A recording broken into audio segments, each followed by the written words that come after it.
ಪುಲ್ವಾಮಾ ಪ್ರವಾಸಿಗರ ಮೇಲೆ ಉಗ್ರ ದಾಳಿ ಬಗ್ಗೆ ಎಲ್ಲ ಮಾಧ್ಯಮದಲ್ಲೂ ಬಂದಿದೆ. ಬೇರೆ ಬೇರೆ ಅವರ ಇಡೀ ದೇಶದ ಎಲ್ಲ ಜನರು ಕೂಡ ಅದಕ್ಕೆ ಕೇಂದ್ರ ಸರ್ಕಾರಕ್ಕೆ ಸಪೋರ್ಟ್ ಮಾಡಿದ್ದಾರೆ.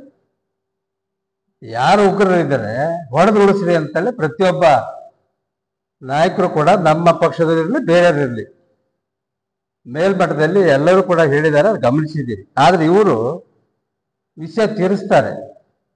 ಸಿದ್ದರಾಮಯ್ಯನವರು ಬೇರೆ ತರ ಹೇಳಿದ್ರು. ಅಲ್ಲಿ ಅವರ ಕುಟುಂಬಸ್ಥರೇ ಹೇಳ್ತಾರೆ, ಯಾರು ಜಾತಿ ಕೇಳಿ ಹೊಡೆದಿಲ್ಲ ಮತ್ತೆ ಹೇಳಿದ ಆ ಸಂದರ್ಭಕ್ಕೆ ಆ ಪ್ರಶ್ನೆನೇ ಇಲ್ಲ. ಅನೇಕ ಜನ ಅಲ್ಲಿಯ ಮುಸ್ಲಿಂ ಯುವಕರು ಬೇರೆ ಅವರ ಮಂಜುನಾಥ್ ಮಗನ್ ಹೊತ್ಕೊಂಡು ಬಂದಾರೆ. ಆ ದೃಶ್ಯಾವಳಿ ನೋಡಿದ್ದೀರಿ. ಅಲ್ಲಿ ಜಾತಿ ಕೇಳಿ ಹೊಡೆಯೋ ಸಂದರ್ಭ, ಅಲ್ಲಿ ಉಗ್ರಗಾಮಿ ಹೊಡೆದದ್ದು ತಪ್ಪು ಅದು.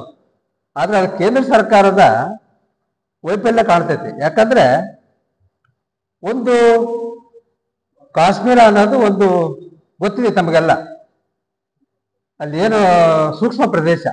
ಕೇಂದ್ರ ಸರ್ಕಾರ ಬಹಳ ಎಚ್ಚರಿಕೆ ಹೆಚ್ಚಿಡ್ಬೇಕಾಯ್ತಲ್ಲಿ. ಯಾರೇ ಪ್ರವಾಸಿಗರು ಬಂದ್ರೆ ಅವ್ರಿಗೆ ರಕ್ಷಣೆ, ಅಥವಾ ಹೊರಗಿನವ್ರು ಬರಲಿ ನಮ್ಮ ದೇಶದವ್ರು ಬರಲಿ, ರಕ್ಷಣೆ ಕೊಡೋದು ಕೇಂದ್ರ ಸರ್ಕಾರದ ಕೆಲಸ.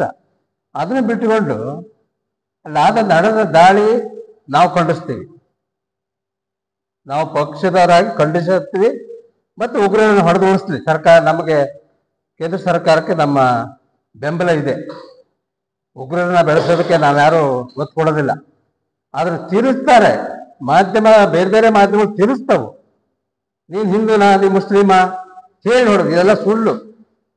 ಈ ಸುಳ್ಳು ನಾಟಕದಲ್ಲಿ ಬಿಜೆಪಿ ಬಹಳ ಮುಖ್ಯವಾಗಿದೆ.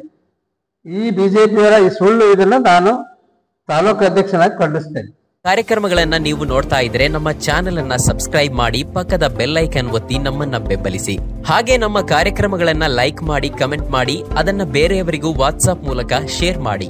ನೀವು ಹೀಗೆ ಮಾಡಿದಾಗ ನಮ್ಮ ಚಾನೆಲ್ ಇನ್ನಷ್ಟು ಮತ್ತಷ್ಟು ಜನರಿಗೆ ತಲುಪಲು ನೀವು ನಮ್ಮೊಂದಿಗೆ ಸಹಕರಿಸಿದ ಹಾಗಾಗುತ್ತೆ. ಇದು ನೀವು ಯಾವುದೇ ಖರ್ಚಿಲ್ಲದೆ ಕೆಲವೇ ಸೆಕೆಂಡುಗಳಲ್ಲಿ ನೀಡಬಹುದಾದ ಸಹಕಾರ. ಧನ್ಯವಾದಗಳು.